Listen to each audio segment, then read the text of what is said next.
Hello,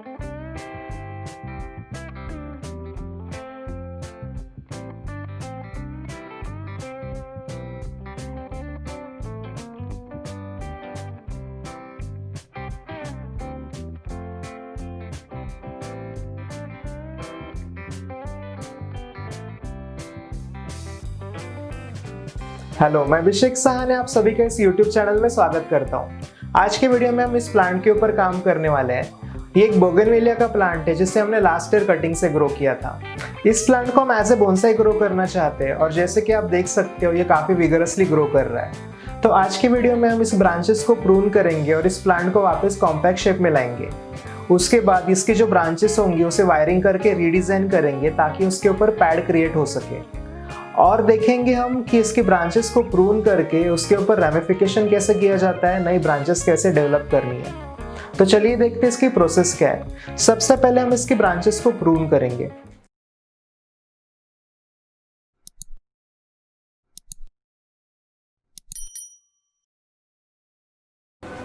कुछ समय पहले हमने इस ब्रांचेस को प्रून किया था और इसके वायरिंग की थी, मतलब इसकी फर्स्ट स्टाइलिंग हमने की थी। उसके बाद हमने इसे ग्रो होने दिया और अभी ये कुछ ऐसा दिख रहा है। आज की वीडियो में हम इसे प्रून करके इसकी हाइट लगभग यहाँ तक करने वाले हैं ताकि ये ऐसे अम्ब्रेला शेप जैसा कैनेपी यहाँ पे डेवलप कर सके, कुछ इस तरीके से। तो सबसे पहले हम इसके ऊपर की जो ब्रांचेस है उसे प्रून कर देंगे।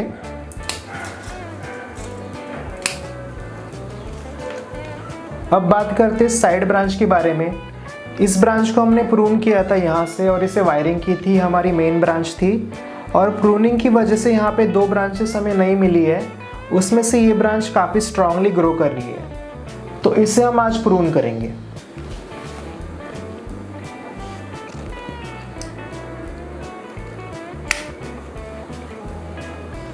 ये जो मेन ब्रांच थी इसकी भी हम लेंथ थोड़ी कम करेंगे यहाँ पे प्रून करके, कुछ इस तरीके से। अब बात करते हैं दूसरे साइड की। दूसरे साइड में भी कुछ इस तरीके से ही हुआ है। हमने ब्रांच को यहाँ से प्रून किया था और इसे वायरिंग किया था। ये वायर वाली जो है हमारी मेन ब्रांच थी और प्रूनिंग की वजह से यहाँ पे हमें दो नई ब्रांचेस मिली, तो उसे भी हम प्रून करेंगे, लेंथ में थोड़ा छोटा करेंगे।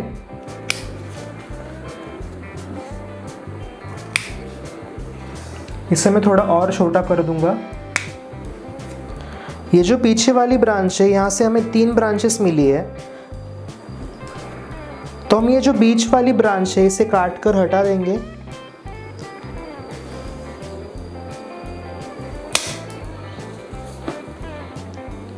इस ब्रांच को काटने की वजह से हमें यहाँ पे दो तरफ 2 ब्रांचेस मिली है, उसके ज़रिए हम यहाँ पे पैड क्रिएट कर सकेंगे। इसकी भी लेंथ हम थोड़ी छोटी कर लेंगे।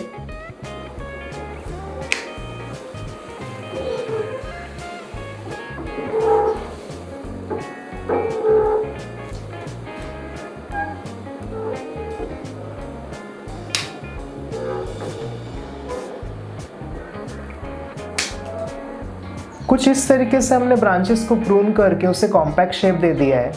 और अगर आप इसे ध्यान से देखोगे तो आपको इसकी कैनेपी इसमें नज़र आएगी।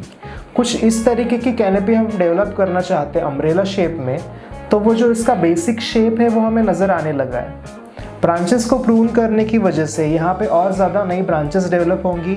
जैसे कि हमने यहाँ पे पहले एक ब्रांच को प्रून किया था फर्स्ट स्टाइलिंग में, उसकी वजह से हमें यहाँ पे 2 ब्रांचेस मिली। तो अभी यहाँ पे 2 ब्रांचेस में से हमें और 2 ब्रांचेस या फिर 4 ब्रांचेस मिल सकती हैं। अब हम इन ब्रांचेस को वायर करेंगे और उसके जो पैड होते हैं वो फ्लैट पैड कैसे क्रिएट करने हैं वो हम देखेंगे। तो सबसे पहले हम एक वायर ले लेंगे, वायर को कट करेंगे ब्रांच के लेंथ जितना। सबसे पहले ये जो साइड ब्रांच है इसे हम वायर करेंगे और वायर करके उसे हमें यहाँ से ऐसे फ्लैट करना होगा ताकि यहाँ पे हम पैड क्रिएट कर सके, कुछ इस तरीके से। तो सबसे पहले हमें एक वायर लेनी है, वो यहाँ पे हमें नीचे रखनी है।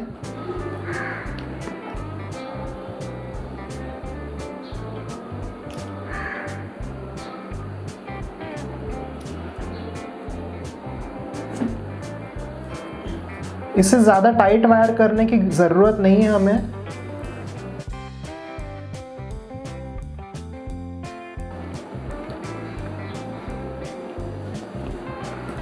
कुछ इस तरीके से हमने इसे लूज़ वायर कर लिए और इसे आराम से वायर के साथ इसे नीचे मोड़ना है। हमें डायरेक्ट ब्रांच पे प्रेशर अप्लाई नहीं करना है, हमें वायर के ऊपर प्रेशर अप्लाई करना है।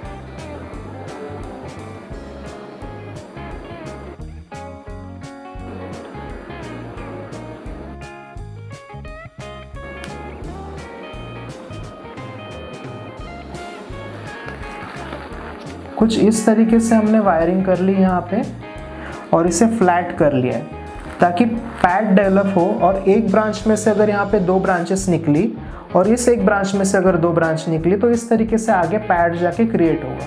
ये एक्स्ट्रा जो वायर है उसे हम काट देंगे और इन पत्तों को भी हम डिफोलिएट कर लेंगे ताकि यहाँ पे और ज़्यादा ब्रांचेस हमें मिल सके।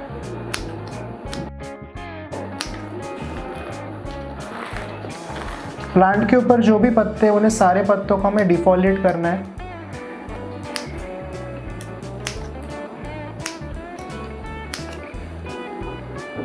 उसी तरीके से जो साइड वाली दूसरी ब्रांच थी उसे भी हम वायर कर लेंगे।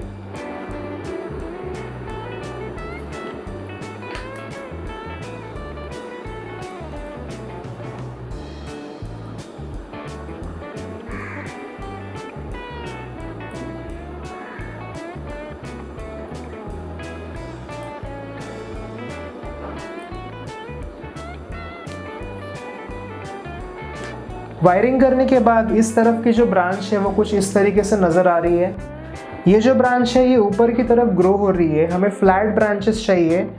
ये जो ब्रांच है इसकी हमें ज़रूरत नहीं है लेकिन हमने इसे फ़िलहाल के लिए रखा हुआ है। इस ब्रांच के ऊपर अगर बैक बडिंग हो और यहाँ से नई ब्रांचेस डेवलप हो तो इस ब्रांच को हम काट के हटा देंगे। बोगनवेला की जो नई ब्रांचेस होती है वो काफ़ी सॉफ्ट होती है और अगर आप इसे वायर करोगे तो वो आसानी से टूट जाती है मोड़ते समय। इसीलिए हमने इसे लूज़ वायर किया है ताकि हम इसे आराम से मोड़ सकें, इसे शेप दे सकें। अभी हमारी पीछे वाली जो ब्रांच बची है इसे हम वायरिंग कर लेंगे। हमने एक वायर का पीस लिया है जिसे हम यहाँ पे रखेंगे और एक तरफ एक वायर मोड़नी है हमें और इसी तरह से हमें एक दूसरी तरफ एक वायर मोड़नी है। तो एक ही वायर के पीस से हम 2 ब्रांचेस को यहाँ पे वायर कर रहे हैं।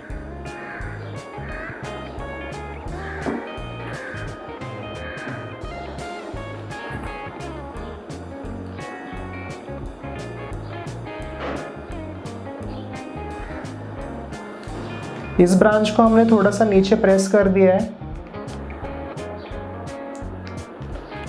और जो बची हुई वायर्स है उसे हम काट देंगे। ये जो सफ़ेद हिस्सा आप देख रहे हो इस मेन कटिंग का ये एक्स्ट्रा पार्ट था जिसे हमने कार्व करके हटा दिया है ताकि ये ऊपर वाली जो ब्रांच है और वो ट्रंक है वो मर्ज हो सके और मर्ज होने की वजह से यहाँ पे टेपर क्रिएट होगा। ये सफ़ेद वाला पोर्शन कुछ सालों में हील हो जाकर कुछ इसी तरह से दिखने लगेगा।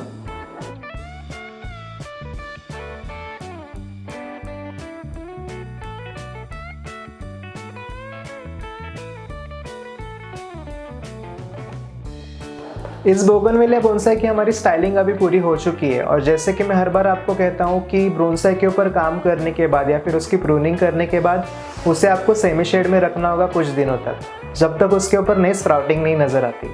फिर आप धीरे धीरे इसे डायरेक्ट सनलाइट में शिफ्ट कर सकते हो ताकि ट्री स्ट्रांगली ग्रो कर सके। जो ब्रांचेस हमने काटी थी उसे आप ग्रो कर सकते हो, अगर आप उसे सॉइल में लगाओगे तो आसानी से ग्रो हो जाएंगी। बोनसाई डेवलप करते समय हमें सेम प्रोसेस को रिपीट करना होता है। इसकी फर्स्ट स्टाइलिंग में हमने इसके ब्रांचेस को प्रून किया और इसकी वायरिंग की थी। आज इसकी सेकंड स्टाइलिंग थी और सेकंड स्टाइलिंग में भी हमने सेम प्रोसेस रिपीट किया है, जिसके अंदर हमने ब्रांचेस को रीडिज़ाइन किया, उसे वायरिंग की है और इसे काट कर हमने वही सेम कॉम्पैक्ट शेप में लाने की कोशिश की है। अब हम इसे 6-7 महीने तक या फिर 1 साल तक ग्रो होने देंगे और उसके बाद हम सेम प्रोसेस रिपीट करेंगे ताकि ट्री जो है वो कॉम्पैक्ट शेप में रहे और उसके ऊपर काफ़ी ज़्यादा नई ब्रांचेस डेवलप हो। अगर आपका ट्री हेल्दी है तो ही आप ये प्रोसेस दोहरा सकते हो। आई होप आपको ये वीडियो अच्छा लगा होगा। मिलते हैं अगले वीडियो में, तब तक के लिए बाय। Happy gardening.